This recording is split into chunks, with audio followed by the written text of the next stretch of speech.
2058. The Earth colony on the planet Mars is fully developed. It is a city inhabited by 2 million people, completely self-sufficient. The place chosen for the construction of the colony was Arcadia Planitia, a flat plan located within the northern hemisphere of Mars. The name of the city is Arcadia, from the name of the plane. The city was built by the SpaceX company, owned by the multimillionaire Elon Musk. In 2058, there are many human settlements in space.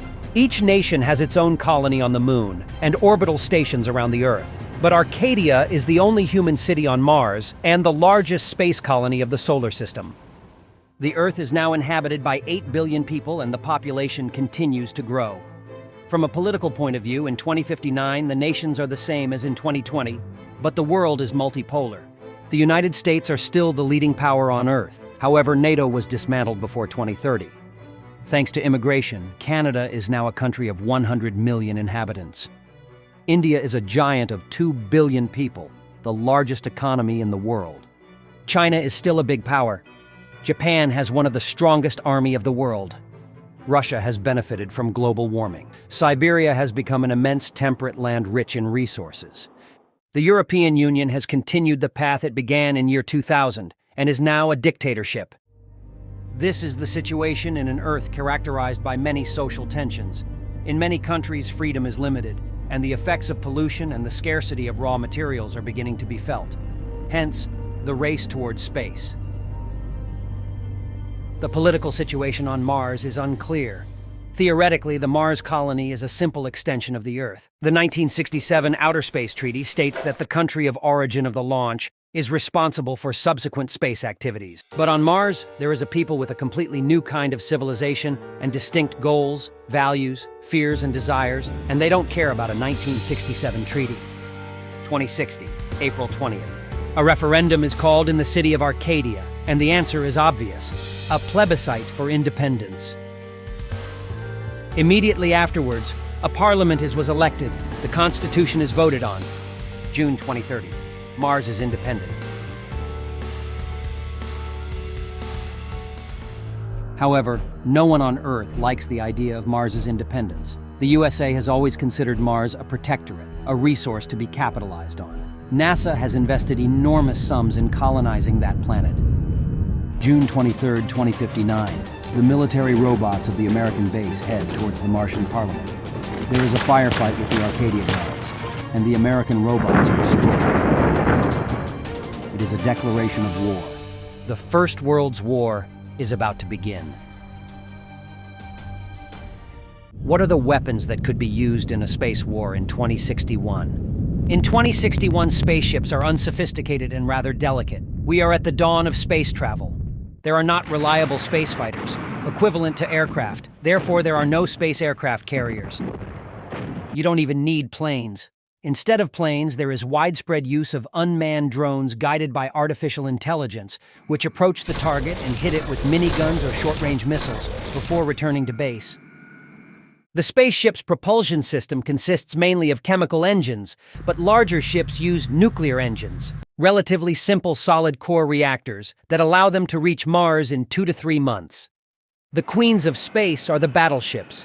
Up to 200 meters long, equipped with heavy armor, they can deploy missiles, drones, railguns, cannons up to 205 millimeters. The only thing that could destroy a large ship is another large ship. Space combat occurs with ships far apart from each other. Your enemy could be as much as 100,000 kilometers away. Space ships have very limited crews or are unmanned. Space battles are all handled by computers. Artificial intelligence systems automatically identify the approaching enemy based on engine signatures. Select the most appropriate weapon and launch it, or select the best defensive strategy. Human crews, if present, have the sole purpose of providing assistance to the vessel. It's a war where the enemy is far away. It's just a sign on the screens. You can't see his face, and sometimes he doesn't even have a face, being a robot. You know what and when he's shot. You have to carefully plan your moves, or rather hope that your computer can guess the right move. And your greatest fear is not the ship exploding, but a slow death in cold space, millions of kilometers away from your home. Guns, missiles, and lasers are the main weapons. The good old guns are still the most used. They are reliable, cheap, and the projectiles are simple to mass produce and difficult to dodge.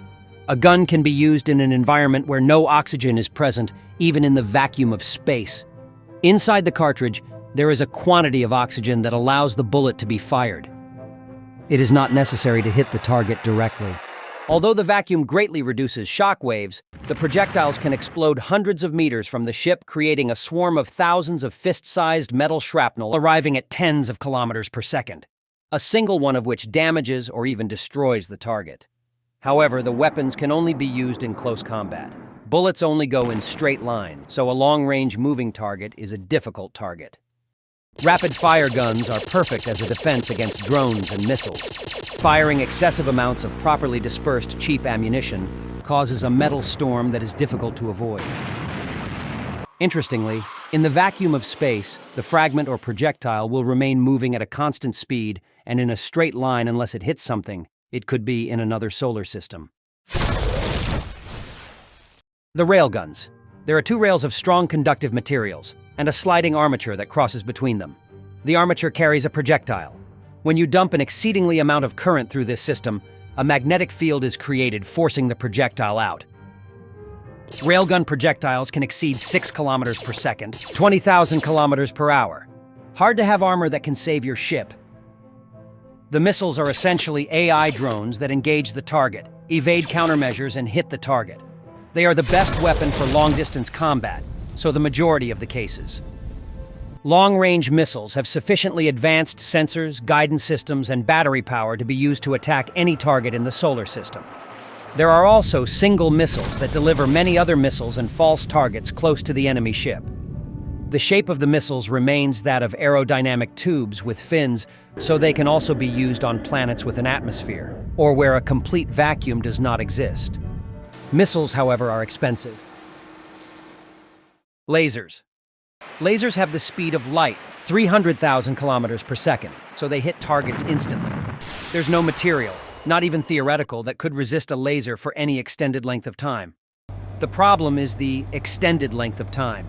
The laser beam must remain in one point for at least a few seconds, but not possible to maintain focus on a 1-centimeter spot area thousands of kilometers away, not even 10 kilometers away. Even a small movement of the target makes the laser ineffective. It can only take off the paint.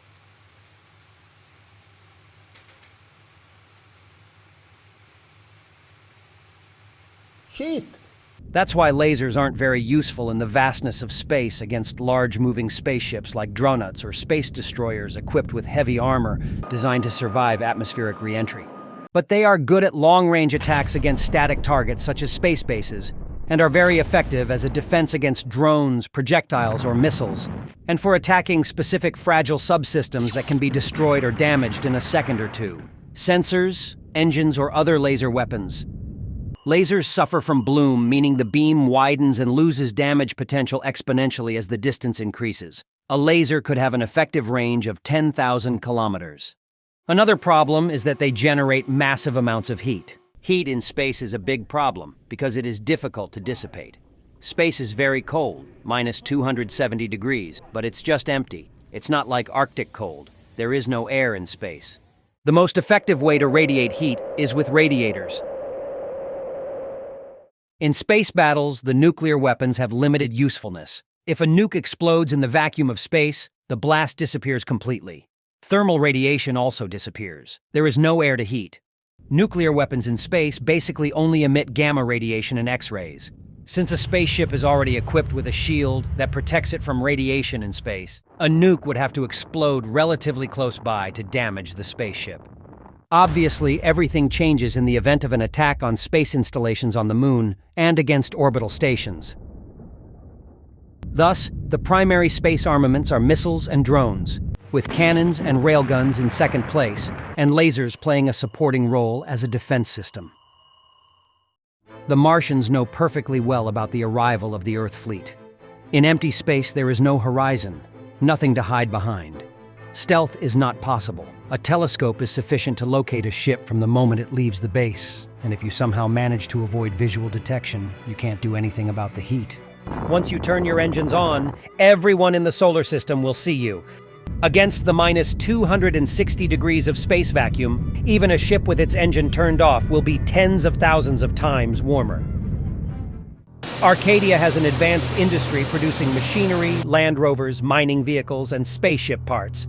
But it does not have the industrial power to develop a fleet capable of rivaling that of Earth, which is why it has chosen to face the Earth attack only on the surface of the planet. The Martians have thousands of starships, but it would cost too much to adapt them for war. However, the Martians strongly fortified Phobos. Phobos is one of the moons of Mars. The dimensions are 27, 22, and 18 kilometers. The base is fully automated and controlled by artificial intelligence, without humans. There are bunkers with railguns, missiles, and a network of turrets with laser emitters. On Earth, there is strong support for war. Propaganda portrays Mars as a dictatorship supported by an army of robots, and Martian colonists as slaves, in inhumane conditions. There is talk of strange genetic experiments, of colonists forced into cannibalism to survive. Everyone agrees that a fully developed Mars colony poses an existential threat to humans on Earth. On Mars, all 2 million inhabitants of Arcadia are mobilized. Arcadia has a very young population. The colony has existed for less than 40 years, and since mostly young people were selected for the trip to Mars, it is rare to find people over 60. May 28, 2061, Earth's fleet attacks Phobos. The combat is tough. The railguns on Phobos can obliterate a starship with a single shot, so Earth ships keep a safe distance. The fighting mainly consists of duels between terrestrial missiles, drones, and guns against the Martian defenses. The heavy cannons of Earth spaceships can easily hit static targets such as the Moon, but at long range, bullets and missiles can be dodged by Martian lasers and cannons. On Phobos, there are rotary machine guns with a rate of fire of up to 10,000 rounds per minute that absolutely destroys anything put in its path. However, the fate of this battle is already decided. The base is also repeatedly hit by atomic bombs which cause devastating earthquakes on the small moon. After 48 hours, the base on Phobos is silenced. The first phase of the Battle of Mars sees the Earth fleet victorious and master of the Martian orbit. On Earth, the news is greeted with demonstrations of joy. There is a lot of attention on what is in effect the first space war. However, on Mars, no one thought that Phobos could stop the invasion of Earth. That fortress was intended to ensure that the Earth fleet, tens of millions of kilometers away from supply bases, consumed precious and irreplaceable resources. Now there is the need to put boots on the ground. Arcadia continues to refuse any calls to surrender. The Earth fleet begins preparing for the landing on Mars. In 2060, humans no longer directly participate in combat. No one wants to die in a trench or inside a tank anymore. The soldiers have been replaced by robot drones and unmanned vehicles carrying a weapon, controlled by artificial intelligence. The backbone of every army are the robot soldiers. They are robots commanded by AI, capable of tracking targets automatically on its own, or by interfacing with the human commander through a camera. They are equipped with sensors, including a thermal imager, a video optic with up to 20 times magnification, an ultraviolet detector, and a motion detector with a range of 500 meters against human-sized targets. It weighs approximately 200 kilograms, speed 50 kilometers per hour. They have legs instead of tracks because in this way they can cross any type of terrain, even mud and liquids. The armor is made of 2 millimeters light alloy. It could carry different types of weapons.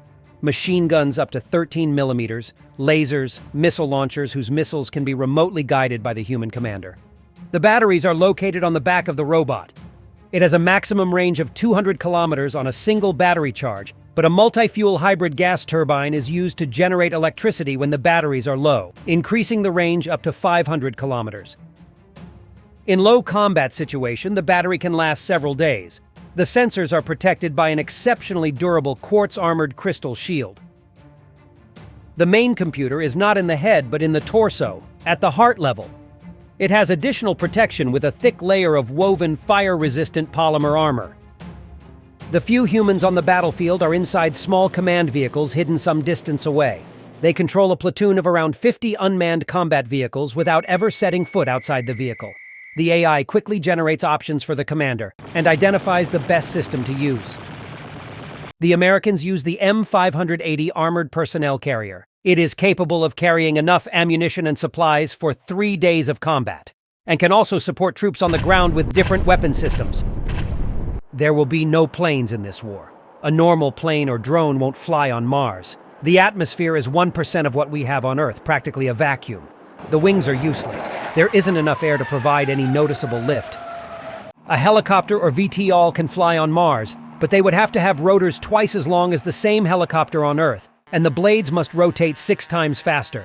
The only solution is rocket planes, but rockets are more expensive than planes and are difficult to control precisely. Lasers are useless on Mars. Being so dusty, much of the beam would be scattered before hitting a target, and dust storms on Mars could last a month. So no planes, no lasers, lots of artillery. We are back to the First World War. Earth headquarters must choose between several strategies. A direct attack on Arcadia is dangerous. Obviously, the defenders cannot stop 50,000 drones supported by the Earth fleet, but there are not enough transport ships to land them all at once. It would be necessary to create waves that could be decimated by the Martians. The Martians have always had air defenses, used to deal with meteorite impacts. A projectile or missile in Mars's thin atmosphere can travel at up to 10 kilometers per second, making it impossible to defend landing craft in the event of close fire. A landing is therefore decided 200 kilometers from Arcadia, at a safe distance. June 6, 2061. Earth's armies land on Mars. Then they begin advancing toward Arcadia. Martian bases far from cities and the mining outposts are easily taken, but the advance immediately presents difficulties. The climate on Mars is brutal. Extreme temperatures, solar storms that can double radiation levels, causing all kinds of electronic malfunctions. There are areas where a robot drone sinks into fine dust. The Martians begin bombing the advancing enemies. Artillery works really well on Mars. Mars has 1/4 the gravity of Earth and has almost no atmosphere, so the guns have a longer range and higher muzzle velocity, with an explosion radius 3 times greater. You don't even need bombers or air support. Accuracy is not a nightmare on Mars. An 88mm round on Mars could have a killing radius of several kilometers. But the Earth Army continues the advance, despite several losses, gaining ground day after day. After a few days, they are less than 100 kilometers from Arcadia. The commanders of Earth's armed forces are confident of victory. They know that the Martians cannot deploy more than a few hundred drones. Earth headquarters is right. Arcadia has only 400 combat drones, most of them technologically obsolete. But the Martians have a secret weapon. They have hundreds of thousands of the best war machines that ever existed. The humans. The Martians know that if defeated, their survival will be in doubt. Many of the food, oxygen, and shelter will be seized or destroyed. Many settlers on Mars come from the European Union, which became a dictatorship around year 2010. And on Mars, they experienced a freedom they hadn't had for 60 years, and they are willing to fight for it. Until death. The Earth robots begin to clash with the Martian infantry. It's a violent and terrible war in a world in which there are no refugees to escape, no forests to hide. Many low-lying areas of Arcadia Planitia are marked by grooves and ridges that are used as trenches. The war become barrages of missiles and artillery barrages against entrenched soldiers, robots, or humans. Robots are more efficient and human infantry are more vulnerable. Shrapnel, even a single gunshot, can pierce your suit and mean death. Your blood would boil if exposed to Mars's atmosphere. But humans cannot be hacked, jammed, or disconnected, and they do not need a program to fight. They have instinct. But if in space the Earthlings had the advantage of possessing more powerful weapons than the Martians, on the surface of the planet, the situation is reversed. Earth's military is limited by the weight it can carry through space from bases millions of kilometers away. Only the lightest ground drones and vehicles with low calibers cannons has been transported to Mars. Martians have no such limitations. They can deploy tanks and howitzers weighing tens of tons, easy to handle in the low Martian gravity. The Martians developed the AL-09 heavy tank, nicknamed Alien. It's a fairly simple tank. Modern tanks are light, unmanned tanks driven by artificial intelligence, while the AL-09 is a heavy tank that requires a crew and doesn't even have pressurization. The crew relies on individual oxygen suits. It is very backward, almost at the level of the tanks of the wars of 1990, but it is incredibly effective, easy to produce, and durable. The main gun is 155 millimeters. A 155 millimeters projectile on Mars is catastrophic. It has a blast radius of 400 meters. The crater caused by the explosion is up to 3 meters deep and projects fragments, rocks, and debris up to 10 kilometers. The secondary armament is capable of tracking and defeating even hypervelocity missiles up to 2,000 meters away by filling the sky around them with high explosive projectiles. This tank has a combustion engine. It has a supply of compressed oxygen that allows a combustion engine to run on Mars' atmosphere. Manned APC vehicles are the primary target of Martian artillery. Their armor is lighter due to the need to be transportable, so its resistance to large-caliber projectiles is minimal. The robot drones could continue the fight without human commander, but an algorithm cannot truly replicate all the nuances of a human commander's experience. In space, the war is not entirely over. Arcadia developed the ambush spaceship, the equivalent of submarines, unmanned spaceships that can wait for months in the depths of space. They are used to disrupt Earth supply lines. They have technology that minimizes radars, and when the power is cut, they are able to reduce the temperature of the ship to match that of an asteroid, so they are almost undetectable. The space mines scattered in the orbit of Mars in the previous months are very dangerous. They activate when a target approaches. They are equipped with shaped explosive charges to concentrate the effect and fragments of the explosive energy against the opposing ship, or if possible, they explode upon contact with the ship's armor, with devastating effects. For Earthlings, supplying troops on Martian soil is difficult. A soldier can run out of food or ammunition, but he cannot run out of oxygen. The Martians instead are close to their bases and depots. They are better trained and equipped for the Martian environment. They know the terrain better. Meteorite craters are used as foxholes, and caves become shelters for cannons. They have flexible skin-tight suits that applies pressure directly to the skin and maintain a healthy pressure environment for the body. The vulnerable air supply is worn as a backpack. The soldiers also wear additional armor plating. The lower gravity helps. The Earth's armies are stopped. Then they start to lose ground. Earthlings will try orbital bombardment, bringing the spaceships close to the surface of Mars and firing their main guns directly at a planet's surface.